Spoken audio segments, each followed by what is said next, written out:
Estamos de volta com o nosso Boa Tarde, Cidadão, na Band Natal, chegando em todo o Rio Grande do Norte. E agora vamos conversar com a doutora Magna Letícia, advogada, candidata à presidência da OAB do Rio Grande do Norte. Seja bem-vinda ao nosso Boa Tarde, Cidadão. Eu que agradeço, Robson, sempre um prazer estar com você aqui. O que é que motiva a Magna Letícia a disputar o mandato de presidente da OAB? Mesmas coisas, uma repetição do que eu já havia dito há 3 anos atrás, quando fui candidata à presidência, que é uma repetição na gestão de situações que não são enfrentadas em prol da advocacia. Por exemplo? Várias situações. A questão das prerrogativas, né, esse enfrentamento que continua sendo de forma muito tímida, deixando a desejar, né, repetindo as mesmas fórmulas que não são mais suficientes para o que a categoria entende que deva ser levado adiante, são coisas muito frágeis hoje. A situação também da advocacia iniciante, que tem que ter um foco melhor, não só de capacitação, mas tem que entrar por outros caminhos também.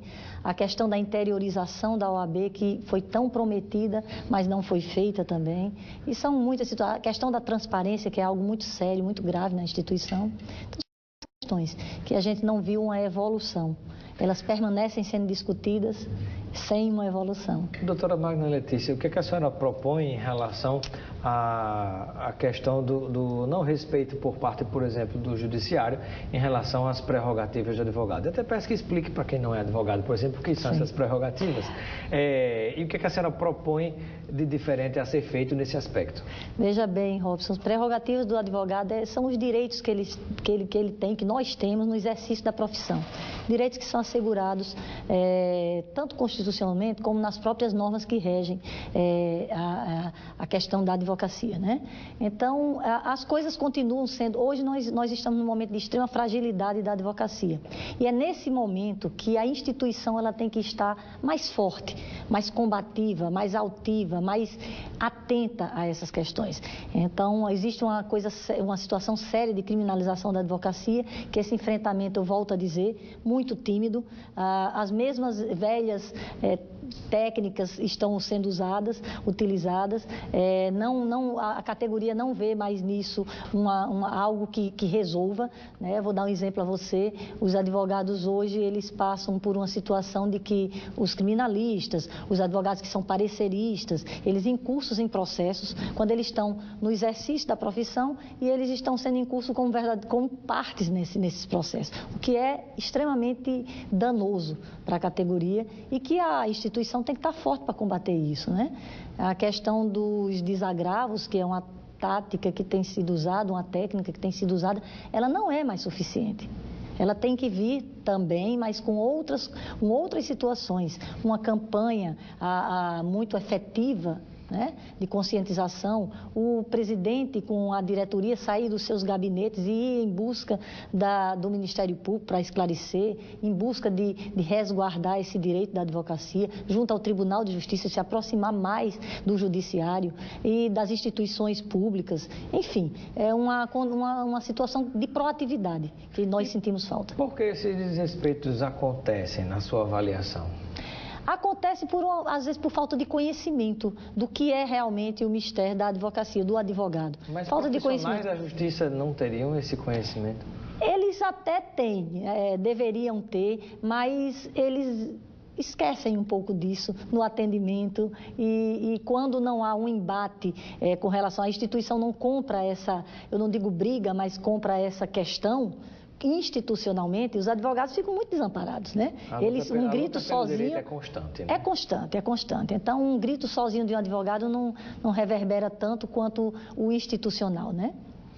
Doutora Magna, e qual é o seu maior questionamento em relação à transparência das contas da OAB?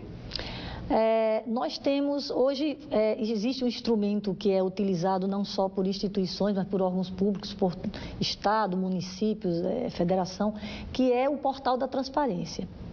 essa necessidade de que isso fique evidente, do gasto, receita, isso seja evidenciado, isso seja publicizado, é algo que é democrático, é algo que precisa ser feito na atual conjuntura. E nós temos sim um portal da transparência. Só que é um portal da transparência que deixa muito a desejar, porque a gente não consegue sequer entender as coisas mais básicas. É um emaranhado de números, é uma tabela que não explica muita coisa. A gente não tem ideia, por exemplo, nós sabemos do endividamento da OAB do Rio Grande do Norte com relação ao empréstimo feito, a gente não consegue identificar qual o valor que está sendo pago desse empréstimo, se esse empréstimo já foi quitado, se há algum resíduo a pagar, enfim, só para dar um exemplo, né? Mas não há nenhum tipo de diálogo junto à atual diretoria da Ordem nesse sentido? Há uma recusa? Como é que se dá na prática essa falta de transparência? Vocês tentam, não conseguem? Já fizeram isso de ofício? Sim, ou pedido sim. de exibição de documento, alguma coisa assim foi recusado? Como é que funciona isso na prática? Na verdade, o Conselho, essa questão da transparência vem sendo debatida há bastante tempo. A cada triênio, esse debate ressurge, é um sinal de que nada foi feito, de que isso não evolui. Fica no discurso e não vai para a ação. Então, o Conselho Estadual, ele tem como fazer essa cobrança de uma forma... Nós também, advogados, mas a gente elege um Conselho Estadual, que são os nossos representantes. Eles que estão todos os dias lá no Conselho, verificando essas questões, e eles poderiam e podem fazer isso. Ocorre que se fazem, isso não é levado a efeito. Se isso é feito, isso não se consolida. Então a gente continua batendo nessas mesmas teclas. E com relação ao advogado iniciante, o que é que a senhora propõe? Já que no início, inclusive da entrevista, a senhora fez críticas também a esse respeito. Eu vou chamar a atenção aqui para uma coisa muito interessante. Campanha passada, nós tínhamos por volta de 13 mil inscritos, e nós tínhamos aptos a votar, nós tínhamos em torno de 6 mil e poucos advogados, 6.500, 600, alguma coisa assim. Este ano nós temos inscritos 17 mil e continuamos com a diferença apenas de 150, 180 pessoas votando, aptos a votar. O que é que isso significa? Essa grande massa é formada por advogados iniciantes. Quem faz essa grande massa dessa inscrição, dá um salto desse em 3 anos, são os advogados que terminam, que recebem suas carteiras. O que é que está havendo? Se o número de aptos continua praticamente o mesmo, com um salto tão grande de inscritos. Eu só levo a crer, só entendo que deve ser em função de 2 questões, que aí é exatamente dentro desse foco do advogado iniciante. Há um afastamento desse advogado iniciante da própria instituição, por achar que ela não tem o valor que tem, por uma questão até da instituição ela própria, diante desse afastamento, dessa questão desses enfrentamentos não serem levados a efeito, ela termina criando esse fosso, e também por nós termos uma anuidade que é a maior do Nordeste. Qual o valor da anuidade hoje? 870. 870. Então, assim, houve um aumento no primeiro ano de gestão de 30% na anuidade em um momento de absoluta crise. E quem não paga a anuidade, por exemplo, não pode exercer a profissão como Não, advogado? exercer pode, mas não pode, por exemplo, a votar, ele está nesse rol de não aptos. Não apto a votar. Exatamente. Então... E qual é a sua proposta em relação à questão da anuidade? Seria reduzir o valor?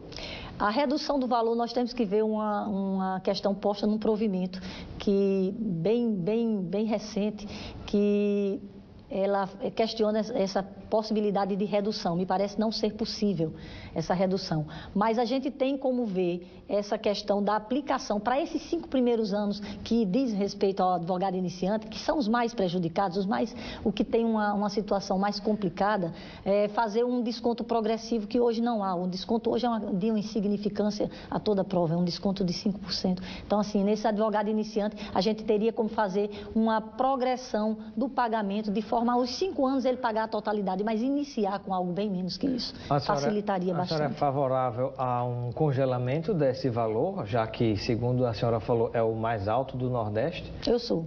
Por quanto tempo?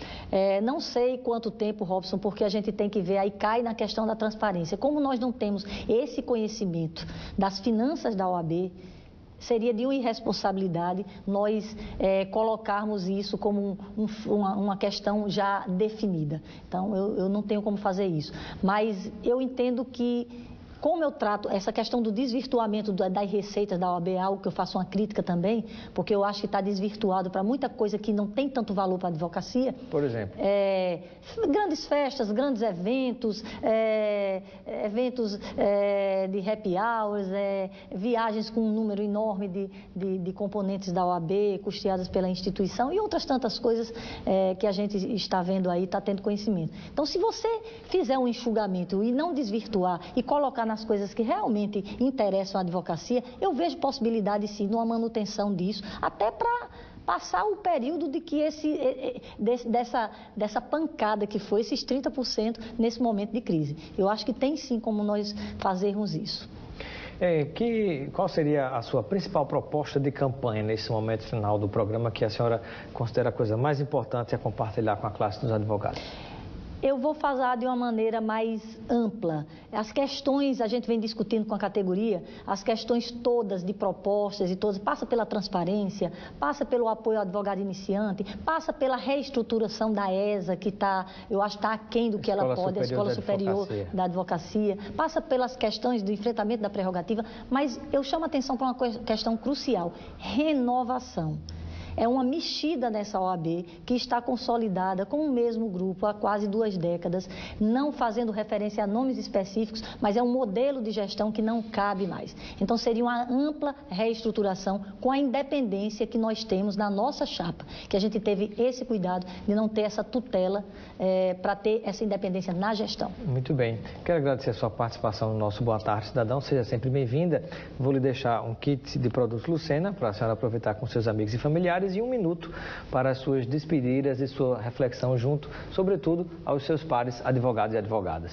Muito obrigada, Robson. Aos meus amigos advogados, meus pares, que façam essa reflexão. Eles têm a oportunidade agora de fazer uma escolha que pode mudar essa concepção de OAB que nós, da categoria, tantos reclamamos, triênio após triênio. E essa mudança, ela pode vir através dessa nossa chapa, com essa concepção nova que nós temos de efetiva renovação, sem tutela de antigos grupos, de antigos nomes, que já estão postos há tanto tempo dentro da instituição. Nós estamos de fora da instituição querendo entrar para fazer essa renovação. Então, nós estamos ao lado dessa grande massa de advogados, desejando isso. Muito obrigado, candidata Magna Letícia. Nos próximos dias teremos aqui já com a agenda programada a entrevistar os outros candidatos também, Aldo Medeiros e Paulo Coutinho, atual presidente da OAB, que tenta a reeleição. Ficamos por aqui com Boa Tarde, Cidadão. Continue ligado na Band Natal. Amanhã estaremos de volta com mais um programa Boa Tarde, Cidadão.